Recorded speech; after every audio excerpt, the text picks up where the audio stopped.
Comment influencer les gens? L'influence, dans notre langage commun français, a tendance à avoir une connotation négative.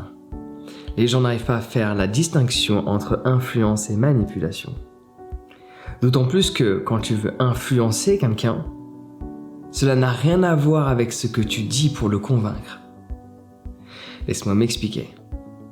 Si tu cherches à influencer quelqu'un, de par quelque chose que tu as découvert, par rapport à l'alimentation, tu as envie que cette personne change, ou de par quelque chose que tu as découvert qui a impacté ta santé, tu as envie de partager ces nouvelles habitudes qui font en sorte que tu te sentes en meilleure santé, tu as envie que cette personne fasse les mêmes activités que toi, et ainsi de suite. Non pas pour toi, mais pour son bien. Donc tu cherches à l'influencer. Dans le fait de voir la chose de la même manière que toi, ça c'est de l'influence. La manipulation, c'est tu t'en fous un petit peu que ce soit bien pour cette personne parce que tu penses uniquement à toi. Quand on cherche à influencer une personne, ça peut être notre propre ego, mais il y aura toujours une partie, qu'il y ait notre ego ou pas, il y aura toujours une partie qui a pour but d'aider l'autre. On cherche à l'influencer. Par exemple, j'ai fait en sorte d'influencer ma mère à changer son alimentation. Parce que dès que j'ouvre son frigo, je me dis « Mince, maman, c'est pas bon pour toi ce que tu manges. » Donc j'ai remplacé certains produits. Et au final, tu t'aperçois que la meilleure des influences n'est pas dans ce que tu dis, mais dans le comportement que tu as. Donc si tu veux influencer quelqu'un, ne cherche pas à la convaincre. Cherche à lui donner à réfléchir. Ça, c'est le premier point.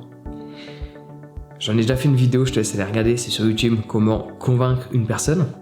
Et justement, je te dis, le but n'est pas de la convaincre, mais de lui donner à réfléchir, de lui donner des matériaux à réflexion, de lui mettre des points d'interrogation sur certaines habitudes qu'elle a de son quotidien. Comme ça, elle va développer ses propres questions à travers une question.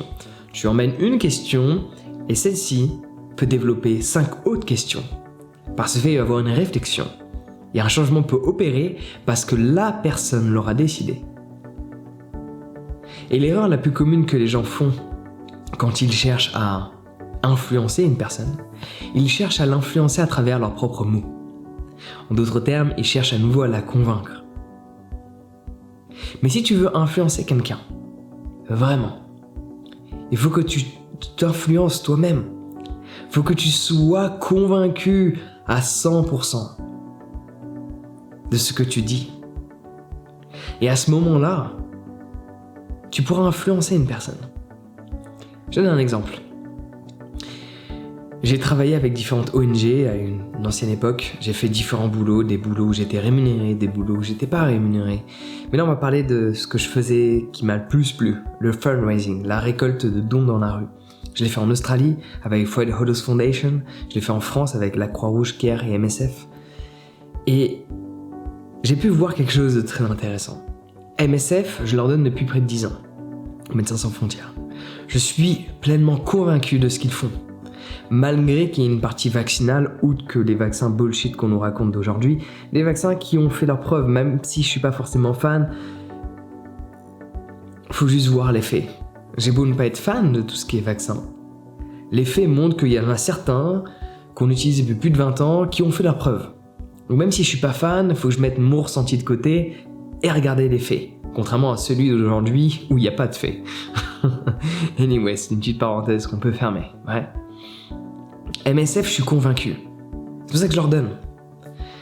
Avec MSF, en France, je suis la personne qui a fait le plus de signatures. Alors on m'a peut-être détrôné au cours de ces 3 dernières années, peut-être, mais je suis la personne qui a fait le plus de signatures. Je faisais du 7 signatures à la journée alors que mes collègues en faisaient une. Pour donner un ordre de grandeur. Ma manageuse de l'époque, quand elle a quitté MSF pour travailler au nom de la Croix-Rouge, a voulu que je la suive. Je l'ai suivie. Ok ? Prends en considération que ce boulot a pour but d'influencer quelqu'un dans le fait de voir du positif à donner à une association.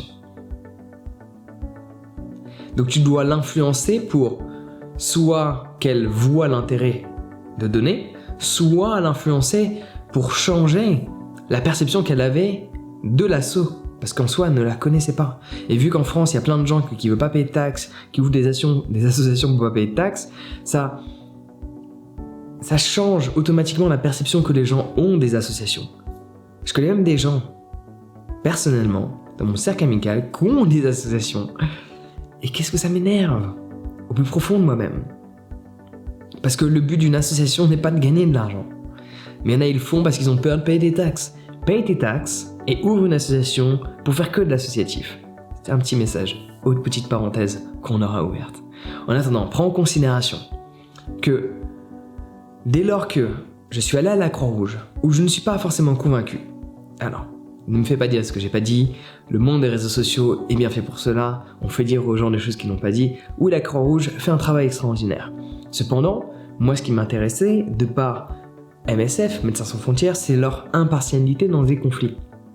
Ça veut dire que même quand un pays décide de ravager un autre sous prétexte que c'est sa terre, alors que, si on regarde l'histoire, on s'aperçoit que non, mais sous prétexte de croyance que ces terres leur appartiennent, ils décident d'aller faire des massacres, MSF décide de soigner l'humain sans prendre parti. Personnellement, j'ai tendance à prendre un parti en tant que personne, mais le but de cette association est d'aider un être humain.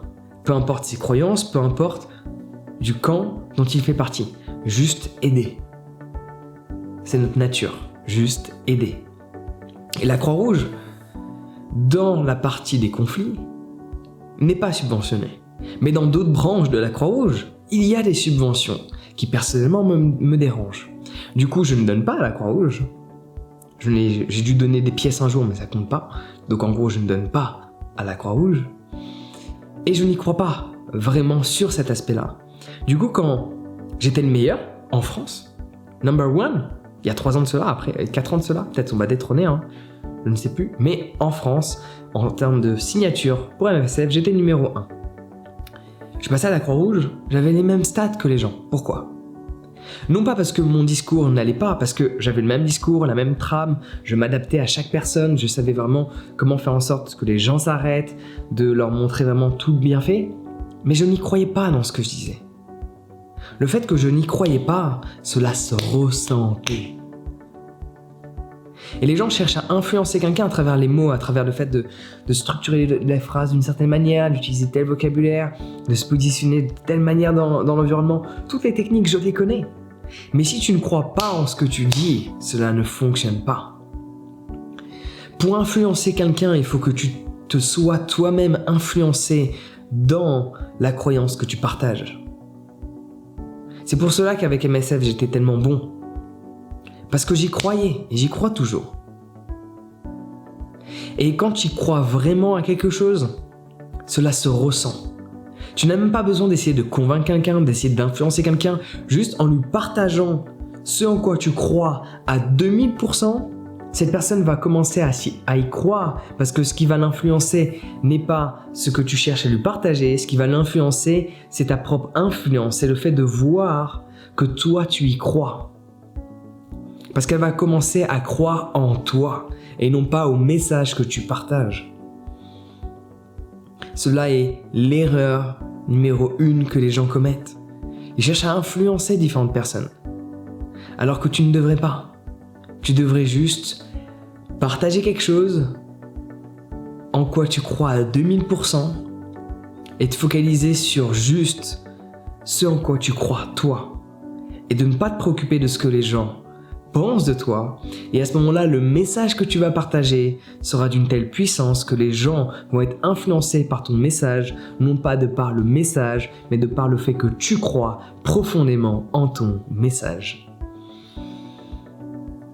Donc voici mon expérience que j'ai pu avoir au cours de mes années de vie sur cette planète Terre. Dis-moi ce que tu en as pensé dans les commentaires.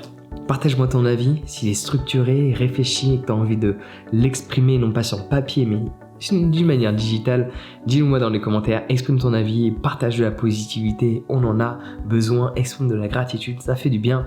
Et si tu veux apprendre à maîtriser l'art de la communication, non pas uniquement pour influencer une autre personne, mais pour s'influencer soi-même, les gens ont tendance à oublier que apprendre à communiquer, avant que ce soit bénéfique pour nos relations humaines, c'est bénéfique pour notre propre relation. Parce que la personne avec laquelle tu communiques le plus, c'est toi-même, à travers tes propres pensées. Quelles sont ces pensées? Et comment les phrases que tu te racontes, et tous ces auto-jugements, comment sont-ils?